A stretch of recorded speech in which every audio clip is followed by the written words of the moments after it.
Hey guys, welcome back to Seller Sessions, 4 p.m. BST on a Tuesday afternoon. Today I got Raul with me. He's from Nozzle. Raul, do you want to give the audience a bit of background on yourself, please?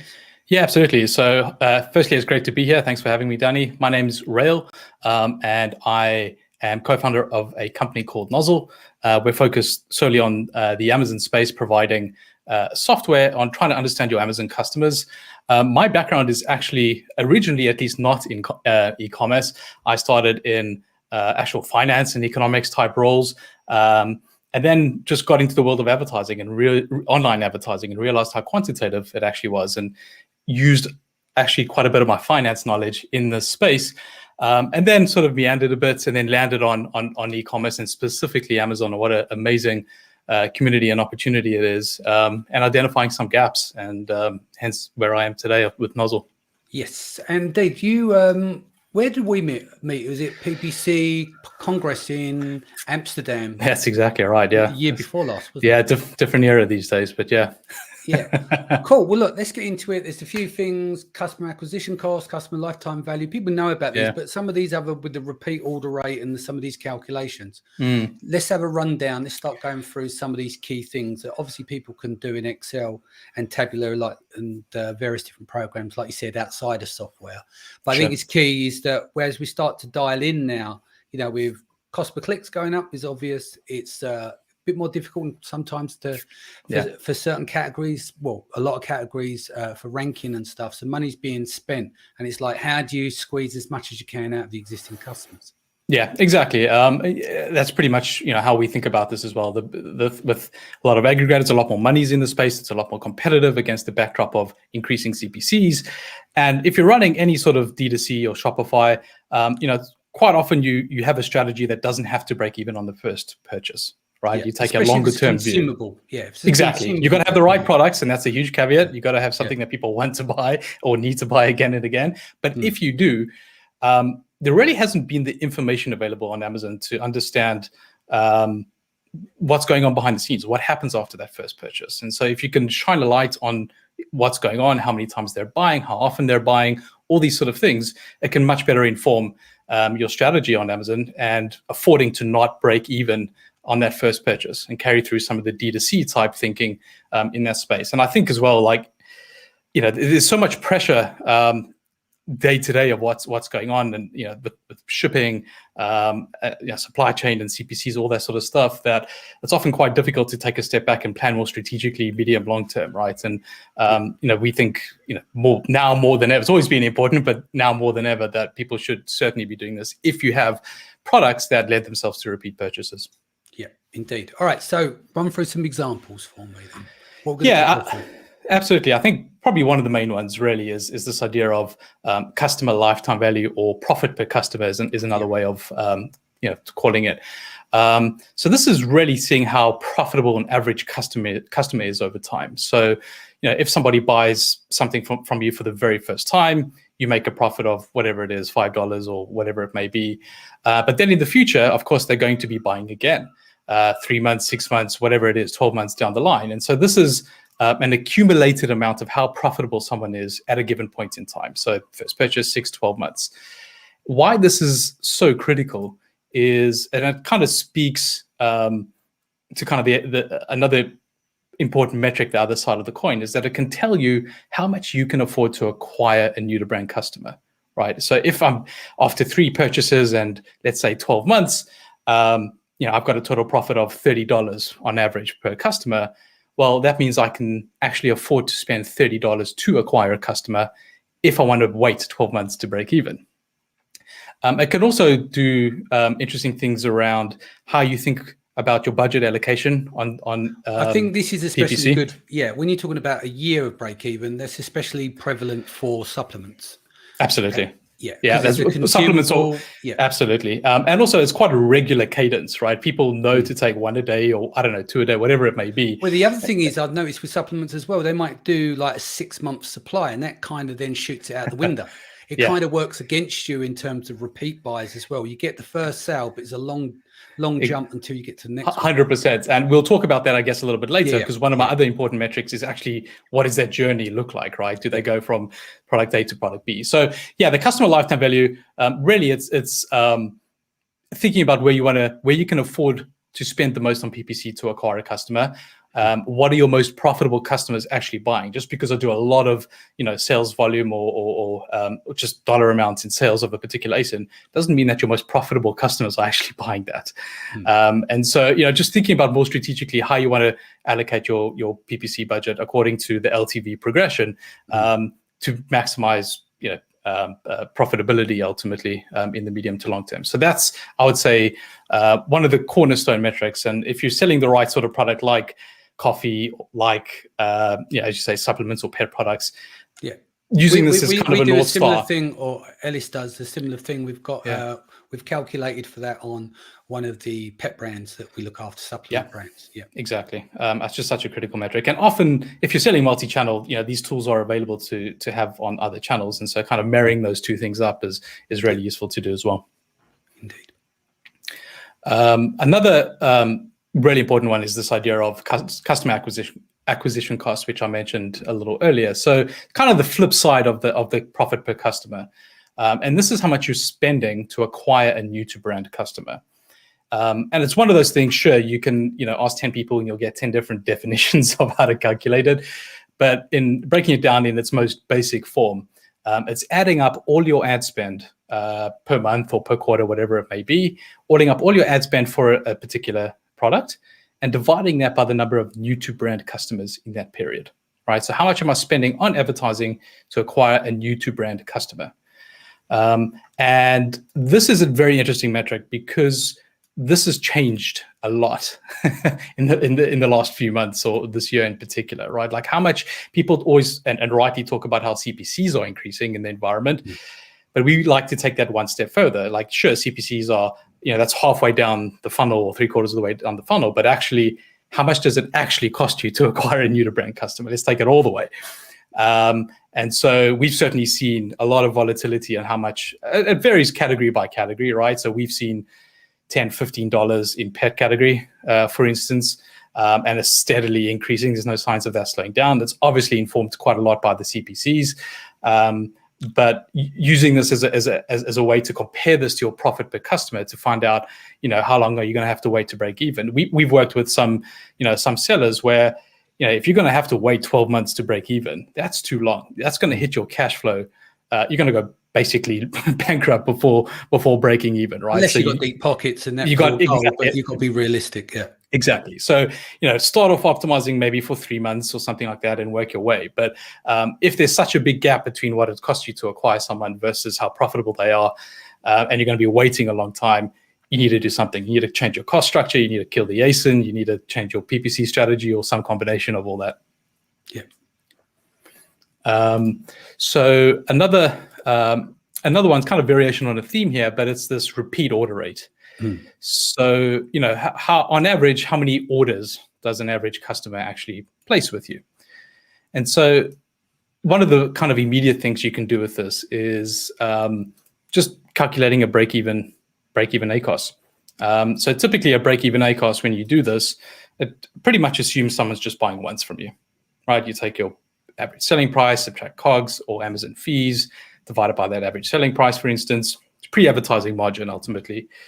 But again, that's assuming somebody's just buying once from you. And if you have the data to say, okay, on average, it's 3 times or whatever it is, I've got a good subscribe and save base or whatever it may be, that immediately means you can spend 3 times more to acquire someone than you originally thought, just by looking at that repeat order rate. And that gives you a bit more control of what keywords you go after if you want to go real hard on top of search. Exactly. As well. That's exactly right. I mean, that's exactly how we use this information, is to say, well, turns out you can be much more aggressive than you thought around this.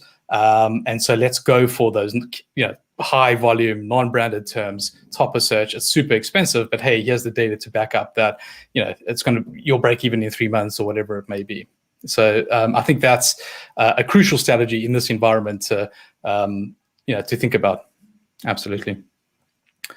Another one would be a customer retention rate. So again, ultimately, if you're in the business of selling products that you want people to buy more than once from you, a consumable, supplements, etc., how many of them actually do that, right? What is the retention rate of that customer? So for instance, to give a very basic example, you have 1,000 customers that buy a particular product. Only 250 of them bought it twice, meaning your retention rate's 25%. And then 100 of them bought it 3 times. So there are 2 ways of reading that number, which is to say, okay, it's a 10% retention rate because only 100 out of 1,000 bought it 3 times. Mm-hmm. But actually, comparing from the second to the third purchase, it's a 40% retention rate. Of the people who bought twice, 40% of them bought 3 times. And so that starts to climb. And so we certainly track this. It's really, really important. We've actually found that getting from the first to the second purchase naturally is going to have the biggest drop-off, right? That's going to be 20% or 25%, whatever it may be. But if you can just improve that number to go from 20 to 25 or 25 to 30, that has an outsized impact on your business because the chances of going from the second to third are much higher, right? So the chances of someone becoming loyal after having bought twice are much, much, much higher. And so focusing on what you can do to get people to buy twice around whether it's sponsored display or even the DSP. Amazon obviously doesn't have many tools if you're used to the D2C world to get people to do that. There's no, I don't know, Klaviyo or whatever it may be to help with that. But slowly they're starting to have some tools to do that. And just purely from a sort of even a cash flow point of view, focusing on getting people to buy twice, knowing that of the people who buy twice, 40% buy 3 times, has a real outsized impact on cash flow. So that's something we put a lot of effort, particularly back on the advertising side, to get people to buy that second time. Yeah. And then probably just one other one. So this will be the 5th one, is what we call kind of purchase journey. So this is looking at somebody buys any ASIN, a given product. What do they buy next, or what do they buy for the 3rd time?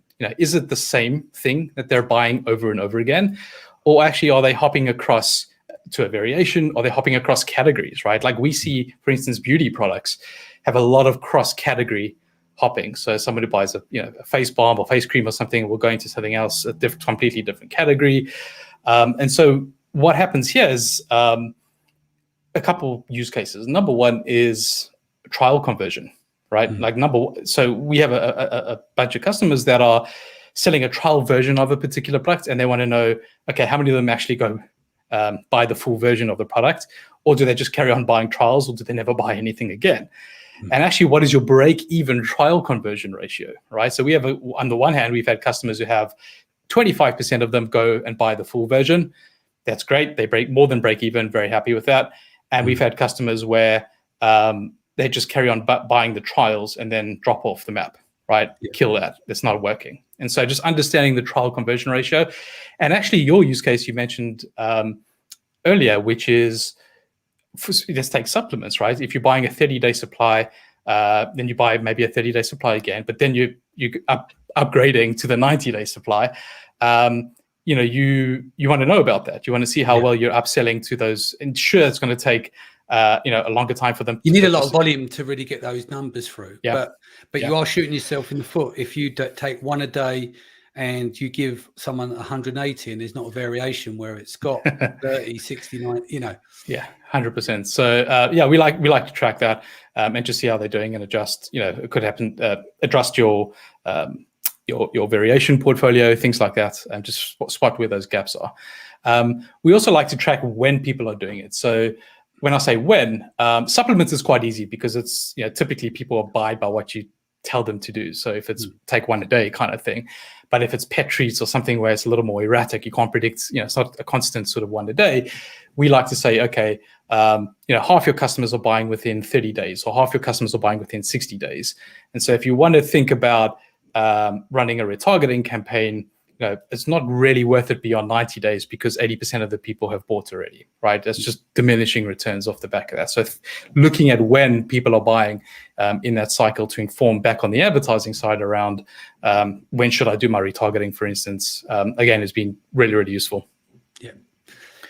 So to wrap there, what should people be like focusing? Let's say they jump off of this replay of the podcast or on our live here. What are some of the things that they should be looking at getting under the hood going into Seller Central and stuff? Yeah, for me, it's, the FBA report. You can download that. Of course, they've removed, email addresses and names and all that sort of stuff. I mean, ultimately, what you want is some kind of unique identifier. Yeah. And that's how you're going to do all these calculations. That's the key thing. And interestingly, we use, you can use postcode. I mean, I can speak for hours on this. You mean like using the lookup so it matches the ones where there's multiple orders and then just break them out? Yeah. I mean, it can be a little bit laborious. I certainly wouldn't advocate doing it weekly or monthly. It's probably a quarterly or half-yearly exercise if you're going to do this, via Excel or something like that, because it is quite a lot of work. But the insights can really move your business from this. So I would focus on doing that sort of quarterly or half-yearly, and take some sort of action off the back of that around changing your strategy, and then you can kind of check in and see what happens there. But the postcode would be the unique identifier, and it's interesting because back when there were names and email addresses, for instance, in Seller Central, you would obviously try to do it on those, right? On the name match on the server. But what we found is actually quite interesting. What we found is, like, for the top 1 or 2% of your customers, they actually have 100 postcodes associated with them. And so they're actually resellers, or they're SMBs or whatever it is that are buying from you. And so if you actually want to work out your profit per customer, it's probably more accurate to do it on postcodes, right? Because from an actual consumption point of view, how much is an individual actually using, or how often are they buying? Postcodes could be a better way to do it anyway. So it's kind of something we found out kind of unintentionally, I guess. But yeah. And again, you was picking up when we just jumped on the call about the show I did with Ellis in terms of conversion rates, in terms of business reports. It's just like way off, and you've got a. We can quickly talk about you've got software, haven't you? So you do the recalculation like we do manually in-house, right? Yeah, so exactly. Do you want to talk a little bit about what you're doing in terms of the software that you got to make things a bit easier? Yeah, I mean, this is basically a tool that focuses on your own customers on Amazon, right? I mean, for us, there's some fantastic tools around the bid management. There are fantastic tools around market and competitors and the operations of your business around inventory. Yeah. But for us, there's definitely a gap around, well, what are your customers who are buying from you on Amazon actually doing? And so a lot of the metrics that I've spoken about here, we just sort of provide that on an automated way. And along with what to do with it, like, what does this mean for my PPC strategy, or my sponsored brands versus sponsored display, or budget allocation, etc. So it's more of a strategic view. It's a different type of tool, but we've had really good success with in various categories. But generally the ones that lend themselves to repeat purchases is what actually I guess interesting thing to add here. We did a study of, Prime Day or any of these big event days. And the concern with sellers who sell repeat purchase type products is, okay, I'm giving these discounts, but how many of them are going to like existing customers who probably would have bought anyway, but are now buying on some sort of steep discount? And so we looked into that. And what we found is actually something quite interesting there. So if you take, let's say, a Black Friday event, when someone buys from you, there's kind of 3 categories there. Number one would be someone who is a new to brand customer. Fine, that's great. It's kind of what you're aiming for. Another one, the second category is an existing customer that's buying from you on a discount. That's not really a good thing. And the third category is what we call a churned customer, someone who used to be a customer but bought, maybe a year ago from you the last time. So you've effectively lost them, but you've won them back, right? Because of this discount. And if we look at what happens after Prime Day, the ones that you've won back are twice as likely to buy again from you than the new to brand customers. Yeah. So I know that's a bit of a mouthful, but the moral, I guess, what we're advising a lot of our customers to do is that you're actually much better off trying to reactivate a churned customer than you are trying to chase new to brand customers on these new days, right? So the CPCs are super expensive, but these customers that you've lost, that you've won back, are twice as likely to buy again from you, right? Yeah. So like those sorts of, I guess, insights, which is a little bit, it's intuitive in one way, but it's a very different strategy in another way from, just sort of chasing new to brand customers on Prime Day, for instance. Yeah, indeed. Anything you want to add before we go? No, not really. I just think it's really good timing for people to start trying to understand who their customers are. And I don't mean in an individual sense that it's a real client and he bought this. I just mean an average customer, or my top 10% behave differently from my bottom 10%. Yeah. How do I find more of that top 10%? And I think it's just an unexplored avenue to differentiate on Amazon. And I think it's going to become increasingly important. So, if want to learn more, very happy to have any sort of chat about this. Very passionate about this. So, please do reach out. Cool. Announcement from me. Final session live tickets are now on Eventbrite. Their packages, VIP dinner for Friday night, and also the conference. Within that package is the VIP dinner, 3-course meal. A lot of the heads in the industry will be there, plus the speakers, and of course other sellers. That's on the Friday night. And then obviously you've got the event, all-day event on the Saturday. Big lineup: Howard Ty, Leran Hirschkorn, Brandon Young, Isabella Hamilton. List is endless. And then we've got the after party where I'll be DJing from 7 a.m. till 2 a.m. And then we've got the after party as well, which will go on for the stragglers until very, very late the next day. You can grab them on Eventbrite now. They're the package tickets. I think there's about 15 or 20 left. I'll be back here again tomorrow. Raul, do you want to just let people know email address, etc., how to reach you? Yeah, absolutely. So it's basically my first name and surname at nozzle.ai, rael.cline at nozzle.ai, or just reach out to me, Facebook, LinkedIn, any of those. Really happy to chat. Sounds good. Guys, see you back here tomorrow. Take care of yourself and your family. Much love, and I'll see you again then soon.